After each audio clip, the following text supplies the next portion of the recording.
Welcome to our channel happy life. आज हम अपने बहुत ही प्यारे बच्चों के लिए स्टोरी लाए हैं द स्पेस एडवेंचर। एक छोटे से गांव में अली और फातिमा रहते थे। स्कूल में छुट्टियां हुई तो वो घर में खेल खेल के बोर हो गए। दादी अम्मा ने उन्हें उदास और बोर होते देखा तो सब काम छोड़ के उनके पास बैठ गईं। लगता है किसी को कुछ नया करना है। दादी, अब तो कहानी सुनेंगे। जी दादी, कहानी सुनाए ना। ये दादी पकड़ी गई, दादी को जाने नहीं देंगे। और यूं दादी ने कहानी शुरू की। अरे बच्चों, चलो आओ, मैं तुमको आज एक कहानी सुनाती हूँ। सदियों पहले की एक बात है कि एक शहर हवा में उड़ता था, यानी फ्लाइंग सिटी। दोनों बच्चों के मुंह हैरत से खुल गए और आंखें चमकने लगी। पता है, उस शहर में तुम दोनों जैसे दो प्यारे प्यारे बच्चे भी रहते थे। ये कहते हुए दादी ने दोनों के सर अपनी गोद में रख लिए। अब वो सुकून से लेटकर कहानी सुनने लगे। और वहाँ रंगीन नदियाँ बहती थीं, रंग बिरंगी माउंटेन्स थीं और बहुत सारे खूबसूरत परिंदे और तितलियाँ उड़ा करती थीं। दादी ने इतना ही कहा था कि एक झटके से अली और फातिमा हवा में उड़ने लगे। उन्हें समझ नहीं आया कि ऐसा कैसे हो रहा है, मगर उन्हें खूब मजा आ रहा था। फातिमा देखो, मैं बर्ड से भी ऊपर आ गया हूँ। हम गिर ना जाएं।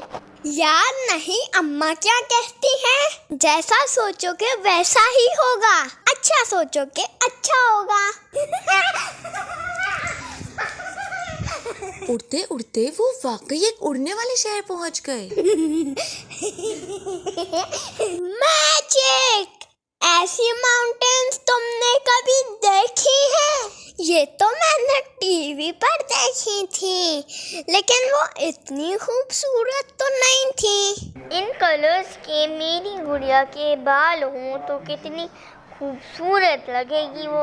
एक दूसरे का हाथ पकड़े वो इस फ्लाइंग सिटी में आगे बढ़ने लगे। रुक जाओ। उन्होंने एक अजनबी आवाज सुनी। उनके पीछे एक रोबोटिक लड़का खड़ा था। रूल्स तो रूल्स है और हमारा रूल है, अगर तुम हमसे रेस जीत गए तो वापस जा सकते हो, वरना यहाँ रहना होगा रोबोट बन के। पता नहीं अचानक क्या हुआ कि वो दोनों अगले ही लम्हे रेसिंग ट्रैक पर भाग रहे थे। मुझे तो पता भी नहीं ये लोग क्या खाते होंगे। भागते हुए फातिमा को अपने खाने की फिक्र हुई कि अगर यहाँ रहना पड़ा तो खाने में क्या मिलेगा। इलेक्ट्रिक करंट से चार्ज करेंगे हमें, खाना थोड़ी देंगे, बेवकूफ। ये सुनना था कि फातिमा ने अपनी स्पीड और बढ़ा दी। रोबोट हैरान थे और उन्हें चेज ही नहीं कर पा रहे थे, और ऐसा पहली बार हुआ था कि कोई रोबोट्स को हराकर आगे निकला हो। भागते भागते वो एक अजीब सी जगह पहुंचे।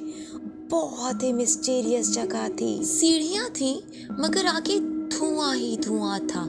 कुछ नजर नहीं आता था कि धुएं के बाहर क्या है। हाँ, चलो चलो ऊपर चले। ना करो अली, किसी नए मुश्किल में फंस जाएंगे। चलो फिर आ जाओ, चलते हैं रोबोट्स के पास इलेक्ट्रिक शॉक खाने। मैं नहीं डरती इन बातों से। अब खड़े क्यों हो, चलो भी ऊपर ही देख लें कोई बचने की जगह। और वो सीढ़ियां चढ़ के ऊपर पहुंचे तो वहाँ कुछ भी नहीं था। वो एक बार फिर स्पेस में उड़ रहे थे। तुम एक बार घर पहुंचने दो, मैं बताती हूँ तुम्हें किस मुश्किल में फंसाया है तुमने। शुक्रिया बोलो मुझे। तुमने सोचा था कभी उड़ने का? उड़ना तो छोड़ो, ये किस नई दुनिया में आ गए हैं हम। ये कहना था कि वो लोग एक नए प्लेनेट पर पहुंच गए थे। अभी उतरे ही थे कि सामने एलियंस ने उन्हें वेलकम किया। दोनों अपनी जगह फ्रीज हो गए। अब तो अली की हंसी भी बंद हो गई। एलियंस के ट्रांस में फातिमा उनकी तरफ बढ़ने लगी। अली एलियंस के खौफ से स्टैचू बना हुआ था। फातिमा को आगे जाते देखा तो झटके से होश में आया। वहाँ देखा जहाँ फातिमा खड़ी थी, मगर एक और हैरत का झटका लगा कि वहाँ एक और अली खड़ा था। उसकी चीख निकल गई। तेजी से भागा, फातिमा का हाथ पकड़ा और खींचता हुआ उसे लेकर दूसरी तरफ भागा। फातिमा भागो। एलियंस चीखते रह गए। कोको नहीं डरो, हम दोस्त हैं। वो एक ऐसी जगह पहुंचे कि जैसे पिरामिड्स ऑफ इजिप्ट शौक में पिरामिड्स देखने खड़े हो गए। अली की एक्साइटमेंट ही अलग थी। उधर फातिमा का दिल कांप रहा था। दिल ही दिल में बोली, या खुदा, अब ये फिर किसी मुश्किल में फंसाएगा। उसे एहसास भी नहीं हुआ कि वो अली का हाथ पकड़े पिरामिड्स के अंदर चली गई। अंधेरा, बिल्कुल अंधेरा और खामोशी। कहीं से चिड़ियों की आवाज आना शुरू हुई। अंधेरा गायब हुआ तो वो दोनों छत पर दादी के साथ लेटे हुए थे। ये एक ख्वाब था। वो दादी की कहानी सुनते सुनते सो गए थे और उसी कहानी का हिस्सा बन गए थे। आज उनके पास दोस्तों को सुनाने के लिए बहुत ही अनोखा और दिलचस्प अहवाल था।